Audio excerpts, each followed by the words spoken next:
En el centro de la pampa vive un pimiento. Sol y viento pa' su vida, sol y viento. Sol y viento pa' su vida, sol y viento. Bonjour, je m'appelle Patrick Barnard. Bienvenue à la 143e édition du Pimento.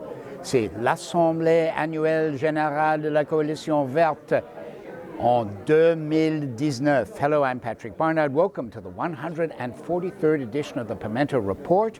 It is the annual General Assembly of the Green Coalition of Montreal, a nonpartisan group. It's 31 years that the Green Coalition has been in action for the environment. So let's listen to what should be a very informative meeting.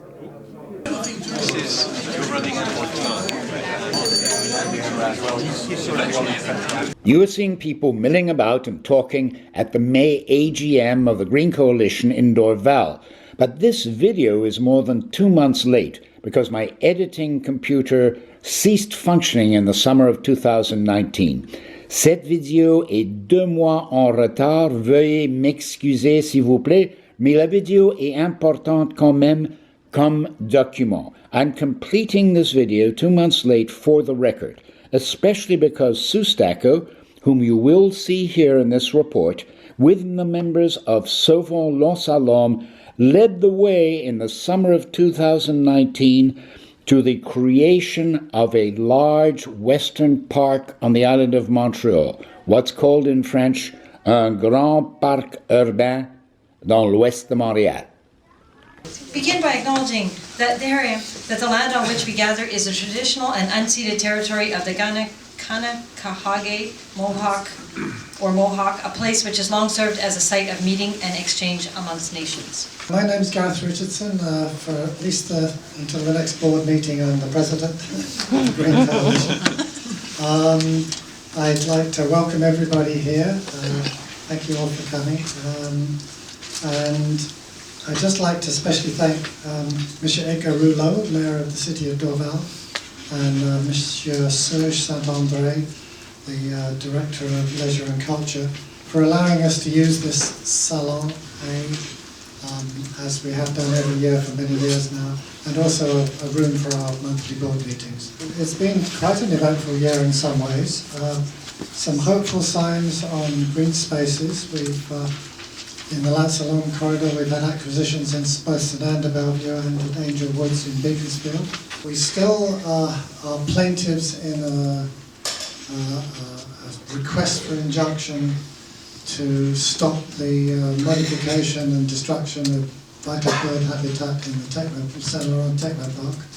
And we'll be hearing a little more, I hope, about the status on that in a moment. So, without any further words from me, I'll hand you over to our MC for the evening, Alison.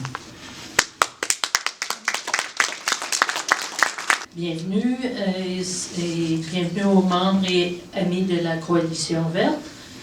Merci d'être là pour cette soirée où nous célébrons tout le travail formidable de nos groupes membres. Et maintenant, je vais demander à Dave Fletcher et Sylvia Olchemark, deux des fondateurs de la Coalition verte, de venir saluer un ami de longue date de la Coalition verte. It's certainly a great honor and privilege and a very great pleasure for me. And for me too. To ask all of you to salute the homecoming today of a very special friend of the Green Coalition who was there at our founding event, the Green Day, and it's the former Mayor of Dorval, Mr. Peter Yeomans.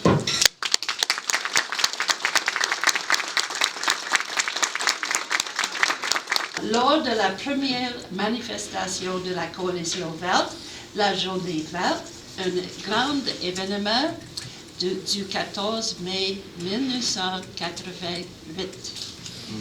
C'était un événement où on faisait appel public pour la sauvegarde des milieux naturels de l'île de Montréal. And on that day, special day, Mayor Peter Yeomans was there with us. He brought the fire pits from Dorval, and he cooked all the hot dogs and served all the guests. It's wonderful that you're still very active, committed to a very important, as we see more and more in today's world, what we have to do environmentally to make sure that we're creating something that is be livable in the years ahead for the generations to come. You keep up, you're well needed, and you're admired. Let me tell you, you're admired. And education is your biggest role to play in today's world. Thank you so much, and God bless you. Alors, on a 4 mois pour protéger les terrains fédéraux du marécage rattaché à l'aéroport de Dorval, donc le terrain de NAV Canada, Transport Canada. Je pense que vous référez ça au marais des sources, je pense, là, ou l'étang où se trouve le petit blongios, the little marsh, little pond where we find the Least Bittern, which we should rename as the Most Bittern. Évidemment, ce marais, le marais des sources, c'est essentiellement la source du ruisseau Bertrand qui se poursuit vers le nord pour se jeter dans la rivière des Prairies. Donc, on a 4 mois pour protéger ce territoire fédéral et la ministre McKenna et le ministre Garneau, d'un coup de stylo, pourraient protéger les espaces, les terrains humides et l'étang des sources et le golfe d'Orval pour les prochaines générations futures. Les derniers vestiges, entre autres, de ce qui était un environnement très productif sur l'île de Montréal, et c'est au centre de la ville de Montréal. Par contre, il y a des forces du mal qui sont en train de planifier aujourd'hui la destruction de ces zones qui sont relativement intouchées. C'est sûr que les ambitions territoriales du maire de Souza à Saint-Laurent, avec son site technoparc, c'est maintenant devant les tribunaux, et j'espère que les tribunaux vont donner raison à la coalition verte. J'ai lu la requête, j'ai lu le témoignage d'experts, et je pense que l'arrondissement de Saint-Laurent a fait une erreur. Et j'espère qu'ils vont payer pour. The Legacy Fund for the Environment, le Fonds d'héritage pour l'environnement, is dedicated to finding and funding worthwhile legal procedures in defense of the environment. And the most recent event that we had was a fundraiser, and it was organized by Allison along with Jane Zdansky, the artist Jane Zdansky, and others. And it took place in Point Claire, and it was a huge success. And Allison would like to talk about it. Because we'd like to do more like this.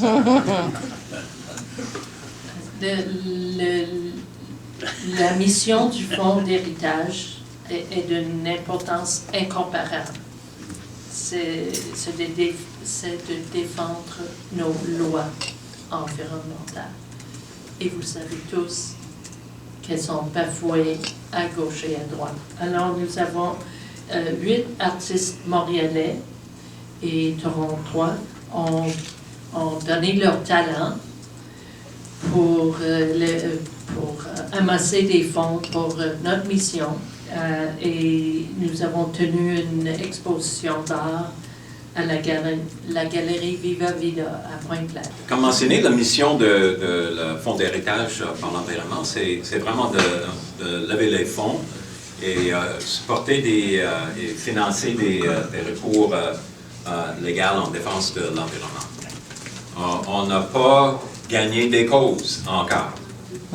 Mais on n'a pas peur de perdre des causes non plus.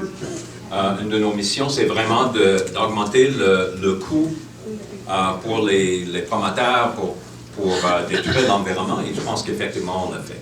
One of the big issues we face right now is dealing with the technopark wetlands and the lawsuit that we have, the injunction that we have before the courts is going to be heard in a year. Unfortunately, the wheels of justice grind very, very, very slow. I'm not sure how fine they are.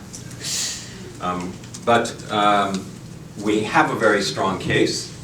As was mentioned, we have expert reports which are extremely powerful both on the environment and on the variety of birds and the damage that would be done to those birds. Je suis pasteur dans l'Église unie à Westmount Park. C'est loin de Technopark, mais il y a, je pense, 3 ans, Joel Coutu, l'ornithologue, a parlé de Technopark chez mon église. We were so struck by the life that Joel Coutu showed us existed then at Technopark that we followed the story and indeed called for the first annual migration on a Good Friday to see that different sort of crucifixion which the Technopark represents. This is the marsh that continues to the little one that you saw. So it's one big marsh. It's the biggest marsh on the island of Montreal.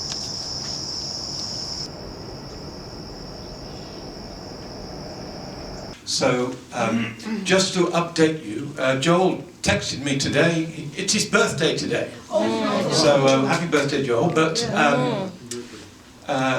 the group Technopark Oiseau, those of you who do Facebook, it's a magnificent Facebook page. It's vital and very, very informative. So you can backtrack and get most of the information that we've talked about today with visuals, especially the birds, the glory of the birds. The roads that are built through this wild space to create particularly the eco-campus Hubert-Rive have been extended, and also sidewalks have been built.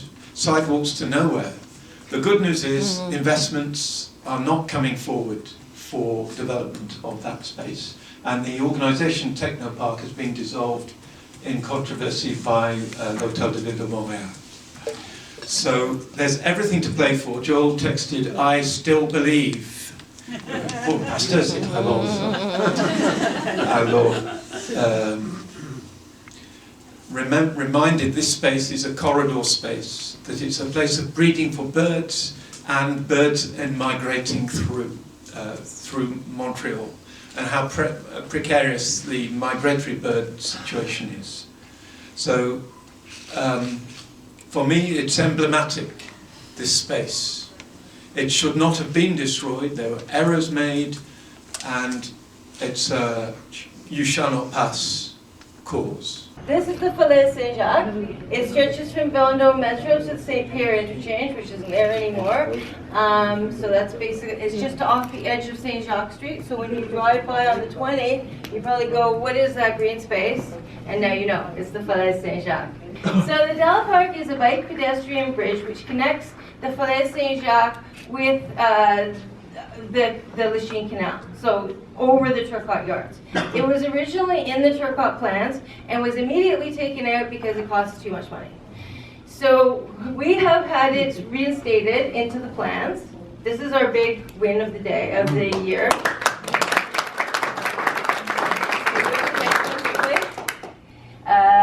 Okay, another thing that's happening, they're going to put a band vert, which is a bike pedestrian path with like beautiful lookouts and all kinds of things at the bottom of the Falaise. They're working on that now. It'll be done in 2020. Next.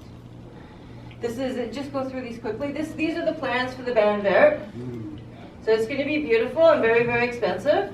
And they are actually working on it. The MTQ has to, just keep going. The MTQ has to do that. It's to pay back for that destruction that you saw in the beginning. They have to put the band vert in. So this is the new park. And somewhere around here there's a flyer that says that it's called the transformation of the Turcotte Yards that I lost. So if anybody can find it, can you tell me?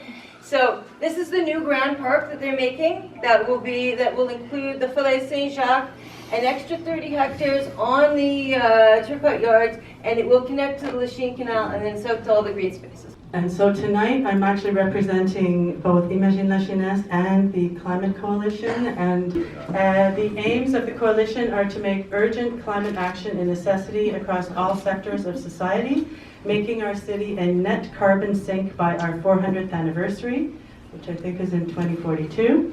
The Montreal 400 Declaration proposes 4 pillars of climate governance to achieve this aim: a carbon budget, an annual greenhouse gases inventory, a climate test, and enhanced public participation. Individuals and organizations are invited to search Montreal 400 and sign the declaration. White papers presenting best practices for each of the 4 pillars are now available in French and will be published in both official languages in time for the Coalition's AGM in mid-June. So could you tell us your name, please, and what happened tonight? Yeah, my name is Milan Mancini, and I was just elected to the board of directors, I guess, of the Green Coalition. And I couldn't be happier. Can't wait to make a difference. Now, the president of the Green Coalition said that you are bringing quite a lot with you. I think that's very true. Describe your own background in environmentalism. Well, I studied geography in Concordia University, which focuses on the interaction between humans and the environment. And I'd like to really bring that education forward and really, get people involved and recognize the impact that they have, and get people to recognize that small changes can cause like a ripple effect and cause other people to make changes too, and really bring about a big difference. A big change is needed in order to get things that we want done accomplished. So my name is Isabelle Anne Bisson, and I became an official member of the board of the Green Coalition, so I'm very happy. You're bringing a lot to the coalition. Describe your main environmental interest right now. Oh, saving natural spaces, green spaces, but more natural spaces is really the key, because that's where everything then, we have a good happy environment with natural spaces. Species have habitat, water is clean, flooding is controlled. So I think a lot of it starts with saving spaces that are natural. APAW has had a great year this past year. For one thing, the CETA land was bought, so that's reduced now down to about maybe 25-30% of the entirety of Angel Woods that is not protected now, so the vast majority of it is. The Yale lawsuit was ruled in our favor, so that they have nowhere else to go. The City of Montreal has actually asked APAW to come forward with a stewardship program, because the writing's on the wall now. They'll be negotiating to try to get the Yale land, and so now once it's all protected, who's going to look after it? So we have to come up with a plan. So that's really great news for Angel Woods, we're going to be having a gala on November 9th, a fundraiser. So you guys might get invitations for that. Maintenant, on a réussi, le boisé fait partie du plan de conservation. Et il y a une partie du boisé qui a été achetée par la municipalité. Maintenant, ça a l'air beau à dire comme ça, mais il n'y a rien d'acquis définitivement. Je veux juste expliquer comment on est arrivé là, parce que Monsieur Turcotte, ça va peut-être vous parler. Dans un premier temps, nous avons eu à nous opposer à 2 changements, 2 règlements qui demandaient des modifications au plan d'aménagement afin d'urbaniser une zone dans laquelle il y avait, je pense que c'était 4 boisés, dont le nôtre. Alors, on s'y est opposé à 2 reprises. Si je peux me permettre de vous donner un petit truc, on a écrit au ministère, à tous les ministres qui auraient à prendre une décision, et on leur a rappelé l'orientation 10. Alors, avec ça, à 2 reprises, le changement a été refusé. Alors la ville, pas longtemps après, nous est revenue avec un changement de zonage et nous avons pu nous y opposer selon les règles prévues dans la loi. C'est pour bon, maintenant vous allez comprendre mieux pourquoi ma bataille actuelle. C'est que à ce moment-là, nous avions le droit aux référendums municipaux pour bloquer des changements de zonage. Le juin 2017, le gouvernement libéral a passé une loi à la demande de l'Union des municipalités du Québec et de la FMQ, la Fédération des municipalités du Québec, a adopté la loi 122, nommant les municipalités gouvernements de proximité, avec conséquence qu'on leur donne beaucoup de pouvoir et on a enlevé beaucoup d'outils de contrôle, de reddition de comptes. Et ce qui est le pire, c'est qu'on leur autorise, ils ont maintenant le pouvoir d'enlever le droit au référendum aux citoyens. Oui, oui, c'est vraiment très sérieux. Alors, c'est un outil que nous avions pour justement protéger nos ressources naturelles. Nous l'avons utilisé. Et maintenant, c'est une épée de Damoclès qu'on a au-dessus de la tête, tout le monde ici au Québec. Alors, ce qu'on a fait, on a commencé par... on a regroupé des citoyens de différentes municipalités pour voir, écoute, qu'est-ce qu'on peut faire? Là, toutes les municipalités du Québec sont susceptibles d'être touchées par ça. Nous, SOS Forêt Fanas Eglise, on est des petits jeunes comparés à plusieurs d'entre vous. Puis ça me fait toujours plaisir de venir une fois par année, venir vous voir parce que ça m'encourage. Je me dis, il faut être déterminé, il faut être tenace, il faut avoir la tête dure en tabarouette. Puis en plus, ben, on finit par avoir des résultats. Hein? On a des résultats, mais il faut être patient. Oui. Bon, fait que là, ici, il y a le lac Saint-Louis, Dorval est ici. Puis là, ici, il y a tout ce secteur-là, c'est le corridor vert de Châteauguay-Léry. Okay. Il y a 10 ans, un peu plus de 10 ans, 10 ans et demi, il y avait tout ce secteur-là ici qui était condamné. On parlait, tu sais, ici, c'est la ville de Châteauguay, là. Fait que le développement semblait là, puis Léry développait ça. Autrement dit, si on laissait aller en une question de 3 ou 4 ans, tout ça s'était développé, c'était du développement domiciliaire. Des rues étaient dessinées, les acteurs étaient prêts. On s'est réveillé, peut-être tard un peu, mais on s'est réveillé quand même. Depuis le temps, on a mobilisé les gens, on a fait des pétitions, 12 000 personnes, on a forcé les consultations. Notre nouveau maire, c'est un pro-développement, il a été poussé beaucoup par les développeurs. Puis d'ailleurs, juste j'ouvre une parenthèse aussi, on a un journal hebdomadaire qui s'appelle le journal Le Soleil du Châteauguay. Puis comme tous les autres journaux de la Rive-Sud, les hebdos, de Longueuil à Vaudreuil ont été achetés par un groupe qui s'appelle Gravité Média. Gravité Média, c'est la propriété des développeurs résidentiels. Qui contrôlent toute l'information dans tous ces secteurs-là. C'est pas facile.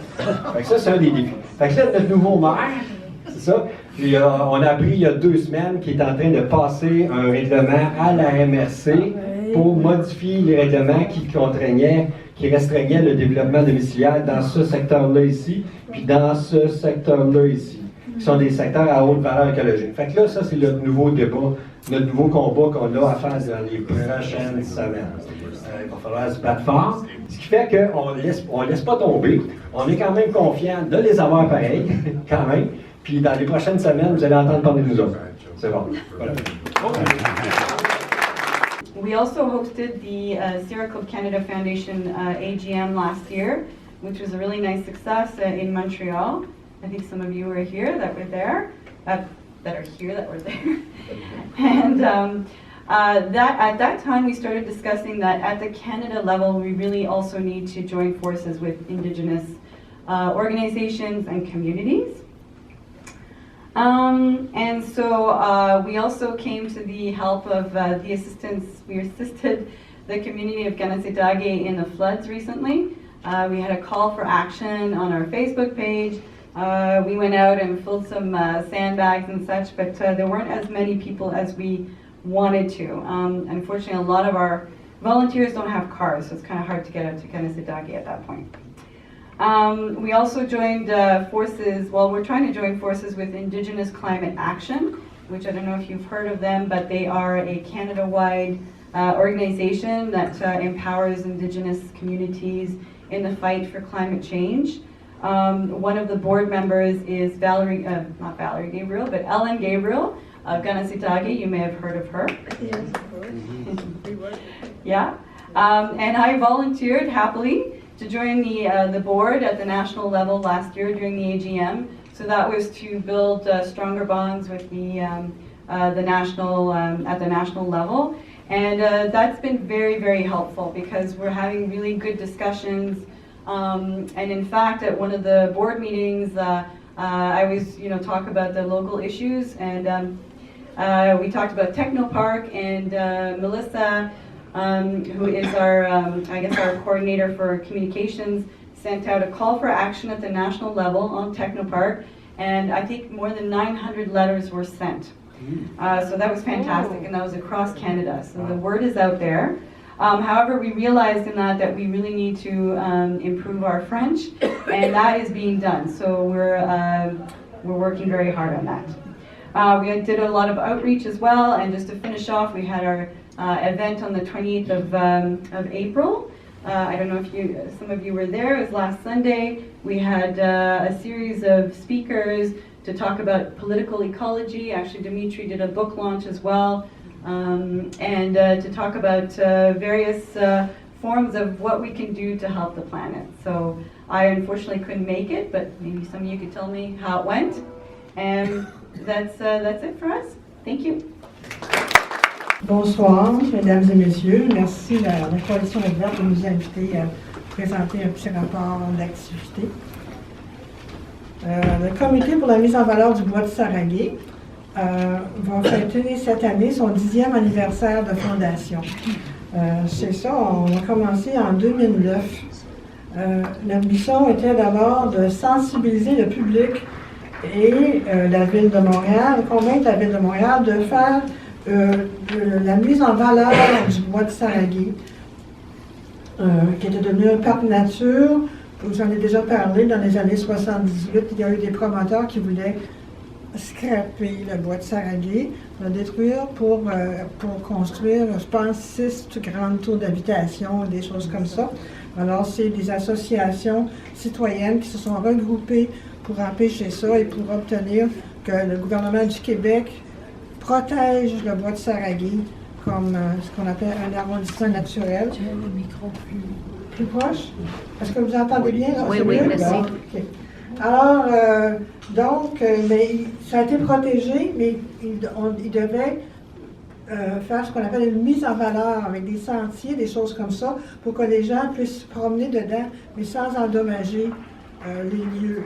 Alors, c'est grâce à notre persévérance et à l'appui de plusieurs associations, dont la Coalition verte, la Ville de Montréal a ouvert les 3 premiers sentiers. Je mentionne aussi dans ces associations la Société d'horticulture et d'écologie du Nord de Montréal, et Mme Legault qui est ici ce soir. Ça a été un moteur incroyable pour sauver le bois de Saraguet dans les années 78. Je mentionne aussi que dans les premiers temps, on était en lien avec les élus d'arrondissement qui nous ont appuyés et aussi avec certains fonctionnaires qui nous encourageaient. Ça m'a fait plaisir de voir M. Daniel Harder ce soir parce qu'il nous encourageait à continuer et comment faire avancer les choses. Notre comité continue à porter un objectif de vigilance pour assurer la protection de ce parc nature pour qu'il demeure en forme. Parce que c'est là qu'il y a la plus importante biodiversité à Montréal, apparemment, avec plusieurs arbres et plantes rares. Anyway, what I'm going to tell you is we're somewhat doubly screwed here. Why? When you combine the tragedy of climate change with the ticking time bomb of radioactive nuclear waste, we are indeed doubly screwed. And to use the blunt language, I think the situation permits it. Imagine, if you will, the coming sea level rise and what it'll do to thousands of tons of radioactive waste being stored along many of the coasts of the world, both coasts of the US, the coasts of Europe, Russia, and India. So when you combine these 2 ticking time bombs, we're in a bit of a mess. And so that was a bit of an introduction. So we're going to talk about nuclear waste, and it's a huge problem. It's been pretty much swept under the carpet. Probably this group is quite aware of what's going on, but the general public is blissfully uninformed. And if you leave and I don't bore you too much, maybe you can pick up, I have a 2-page handout with links so you can further get into the subject. So since the beginning of the nuclear era 70 years ago, Canada has accumulated 2.4 million cubic meters. So that's 2.5 million cubic meters of nuclear waste.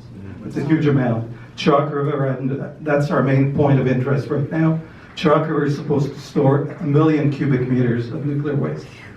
Okay, so almost half, 40% of Canada's nuclear waste. This statistic is from 2016. Anybody have any idea how long nuclear wastes are radioactive and harm to public health? 10,000? It depends on the isotope, but 10,000 is figure for some isotopes. Any other guesses? Repeat the question again. How long are the longest lived radioactive materials a danger to human health? 124,000 years. Is that what? That's pretty good. We're getting better, but it's up to 300. Some of them it's up to 300,000 years that they have to be kept isolated from the environment. So it's a huge problem. No society, as you well know, has ever survived 300,000 years. You know, our written history is what, 5,000 years? So it's ridiculous. This is a ridiculous problem. We opened, you know, a huge problem which we never should have opened, but there we are. So now we have to deal with it. So it's up to 300,000 years. Now that we have entered the age of nuclear waste, and we are in the age of nuclear waste now, we have all these nuclear waste, tons of nuclear waste, which we don't know what to do with. No country in the world has any plan. The International Atomic Energy Agency suggests that nuclear waste should be buried deep in the ground in geologically stable areas where there's no water. Water is a big enemy. Water gets into your concrete bunkers. It carries the wastes, eventually rots the concrete bunkers, and your nuclear wastes are on their way out. And they're already leaking from Chalk River into the Ottawa River. There's some nuclear wastes that have been leaking for years. And basically, what are we doing? The last 3 years, we've been lobbying all levels of government along 2 tracks. One is to shame the feds into developing a long-term strategy for the responsible handling of all nuclear waste in conformity with the standards of the International Atomic Energy Agency. Currently, there's no Canadian nuclear waste strategy, and international standards are not adhered to. Chalk River, which is a nuclear dump, a surface nuclear dump, which is about to be foisted on us, does not meet IAEA standards. The recent floods unfortunately worked in our favor. They worked against a lot of people, and it's through that kind of suffering and hardship that sometimes eyes are opened, and we think we made some good pleas for protection of wetlands based on flood mitigation on Sunday when the extraordinary council meeting happened in Pierrefonds. So we have to keep going. Bear with us. We're everywhere. We're trying to get to every possible opportunity we can to speak up. So if communications is limited and you're not hearing from us as well, give us a call or send us an email, because we're just so darn busy. We don't even have time to write to you, but thank you for your support so far. Hier, le comité exécutif de la Ville de Montréal a adopté un règlement, le règlement 72 dont on vous a parlé tout à l'heure, relatif à l'établissement et à la délimitation du parc. Il s'agit de la première étape vers la création de ce que nous appellerons pour le moment le Grand Parc de l'Ouest. Ce parc sera nommé de façon officielle à une date ultérieure, en tenant compte, bien sûr, des bonnes pratiques toponymiques. D'une superficie de plus de 3000 hectares. Ça, c'est à peu près le 30 km². Le Grand Parc de l'Ouest deviendra le plus grand parc municipal du Canada. I represent the group Sauveons Alarm tonight. I'm also with the Green Coalition. But both those groups have had the pleasure of working with somebody who, like I said, races all over town, goes everywhere, drops everything to help out. And that's Don Hobus. And Don Hobus, could you come up, Don? We have something to give you. And Isabel also has something to present to you.